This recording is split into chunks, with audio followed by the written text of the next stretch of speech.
the use of confidential funds cannot be divulged. Sinasabi ko pa rin yan. They cannot be divulged in public.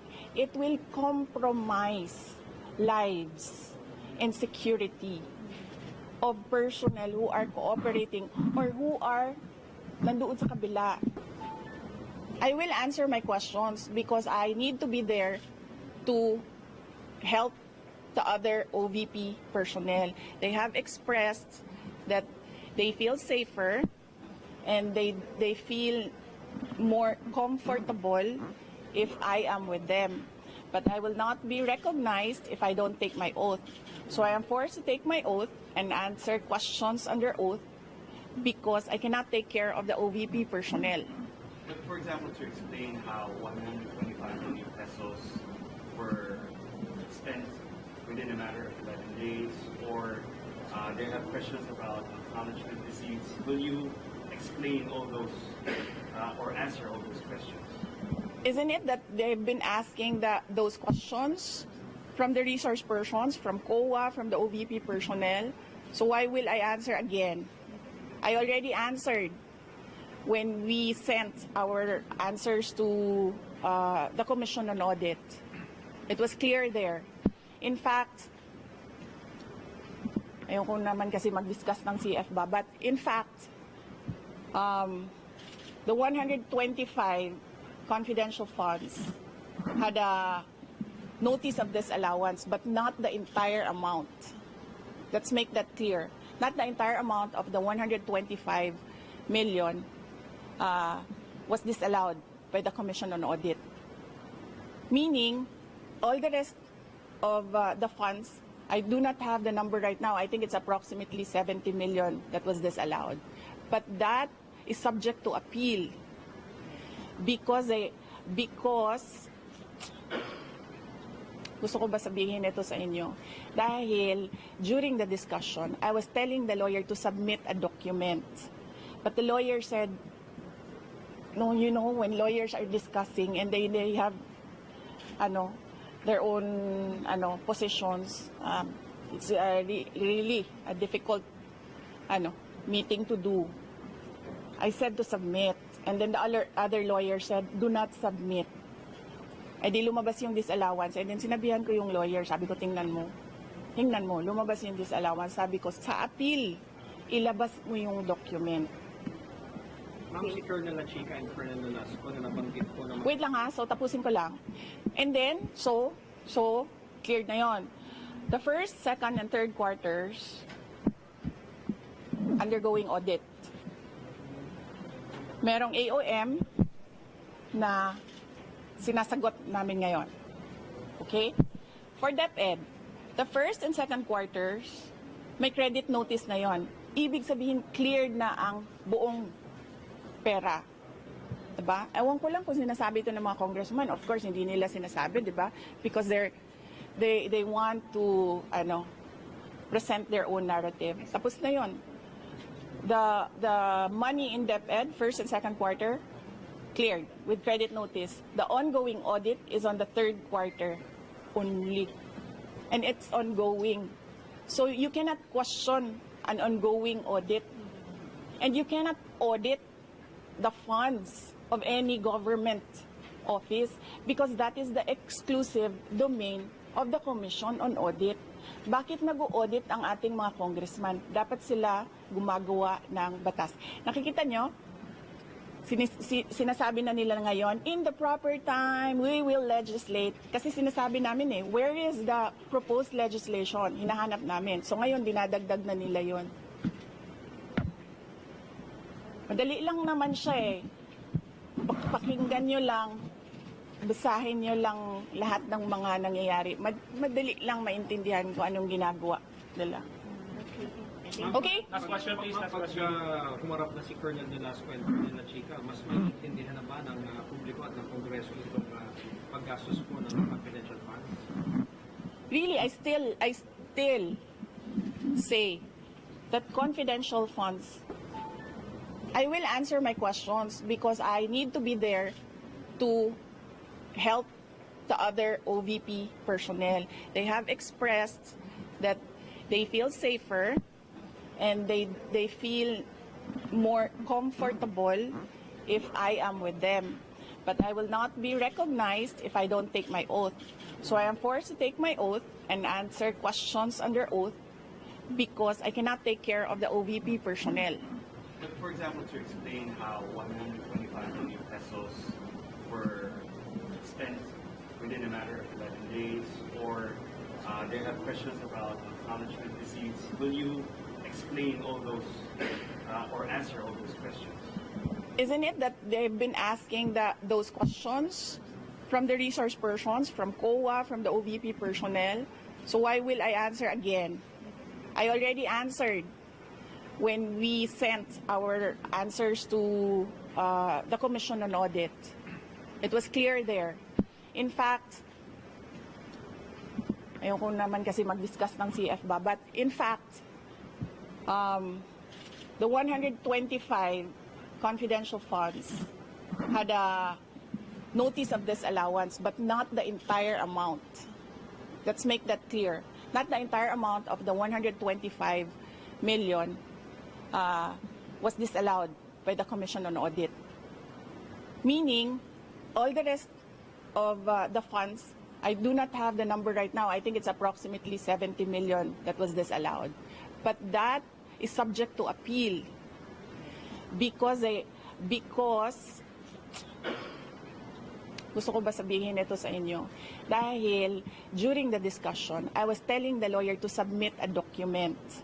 But the lawyer said, no, you know, when lawyers are discussing and they have their own positions, it's really a difficult meeting to do.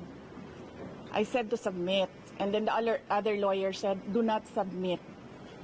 Eh di lumabas yung disallowance, and then sinabihan ko yung lawyer, sabi ko, tingnan mo, lumabas yung disallowance. Sabi ko, sa appeal, ilabas mo yung document.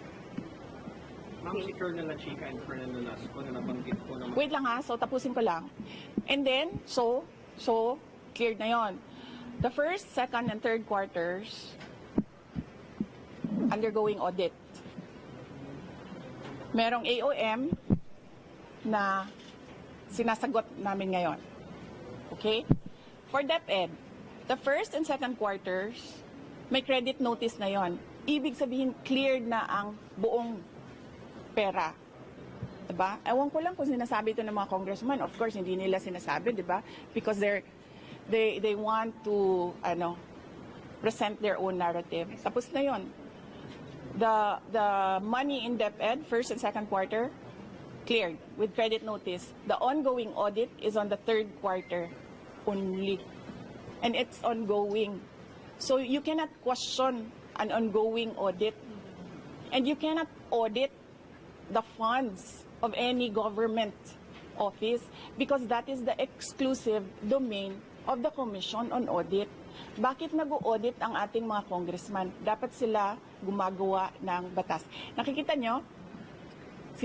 Sinasabi na nila ngayon, in the proper time, we will legislate. Kasi sinasabi namin where is the proposed legislation? Hinahanap namin. So ngayon, dinadagdag na nila yon. Madali lang naman siya Pakinggan nyo lang, basahin nyo lang lahat ng mga nangyayari. Madali lang maintindihan kung anong ginagawa nila. Okay? Last question, please. Last question. Pag humarap na si Colonel Nolasco and Colonel Lachica, mas maintindihan na ba ng publiko at ng Kongreso itong paggastos po ng confidential funds? Really, I still say that confidential funds, the use of confidential funds cannot be divulged. Sinasabi ko pa rin yan. They cannot be divulged in public. It will compromise lives and security of personnel who are cooperating or who are nandoon sa kabila na asset. You cannot do that. That is why it is called confidential funds. Secretary, let's get your reaction to sa comment ko ng ilang congressmen na parang nagkakaroon ng humaharap sa pagdilihan. Oo, kasi tineterrorize nila. Of course, magkakasakit talaga ang tao na hinaharas mo, tineterrorize mo. Ako lang naman ang hindi nagkakasakit dahil politiko ako. You can terrorize me and harass me all you want. It does not matter to me. Pero these are ordinary Office of the Vice President employees. They are not politicians. They are ordinary citizens. So, pag hinaras mo yan, terrorize mo yan, ganyan talaga mangyayari. Sinasabihan ko yung doktor kagabi, Dok, i-clear nyo yan na mag-attend ulit. Kung sa susunod, diretsong stroke na yan. Ngayon, swerte tayo, hindi na stroke, hindi na heart attack. But the family has a history of heart attack. Lahat ng kanyang ang parents and some, I think some relatives, heart attack lahat ang ikinamatay. So ano ba, papaupuin pa ba natin doon? Tapos antayin natin, ay na heart attack. Kay Ma'am Gina ito. Yes, diba? So, yes. So, yes, Mr. Billionario, pahingi ng pera. Nasa critics din and others, they're saying Yes. of course you've already said that you're here almost 24/7 because you're concerned about your staff. Yes. Some of your critics say you're here 24/7 because you're afraid they might say something, might divulge something that might incriminate you. They are attending Yusek Lopez attended the hearing. They can ask her questions there.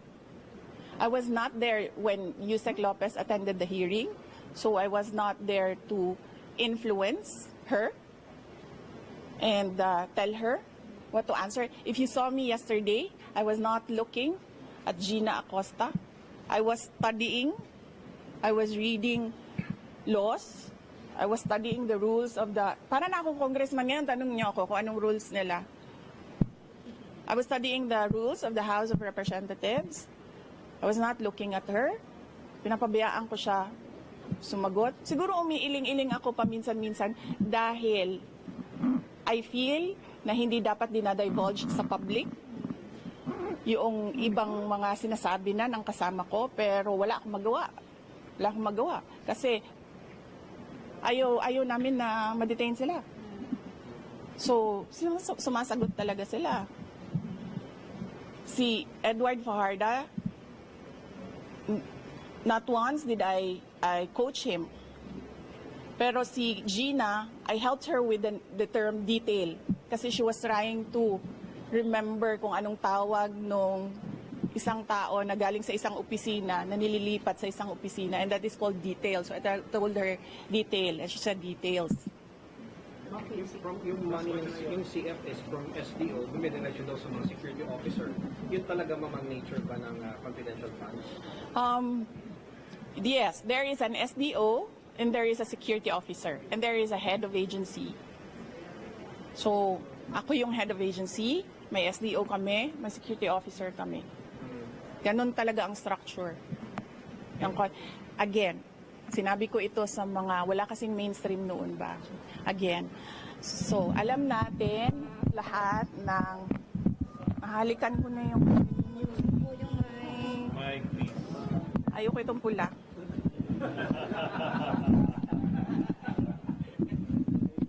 Saan galing yan? Ayun.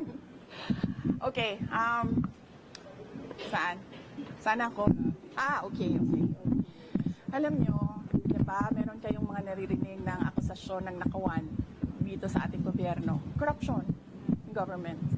Naririnig nyo ba na millions ang ninanakaw? Hindi, diba? Ang naririnig nyo, billions ang ninanakaw sa budget natin.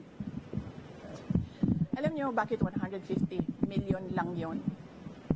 Kasi kinompute yun kung buwan-buwan ano ang gagawin at ano ang i-implement. Napakaliit na amount ang 150 million. So bakit kami magnanakaw ng 150 million? Ang nakawan sa gobyerno, billion. Ginamit yun sa trabaho.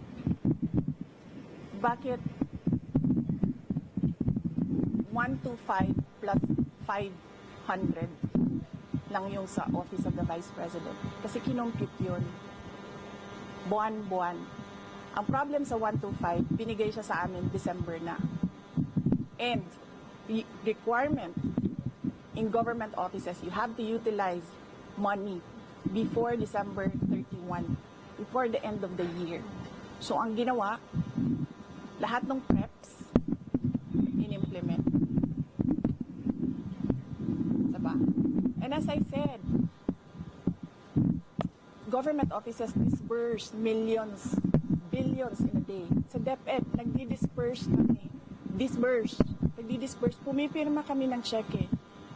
Multi-million. Kung i-total mo ang mga checks araw-araw na nalalabas sa DepEd, billions. Nagbabayad kami, nagbabayad. So, bakit nila kine-question yung pagbabayad ng millions in a day? And that is,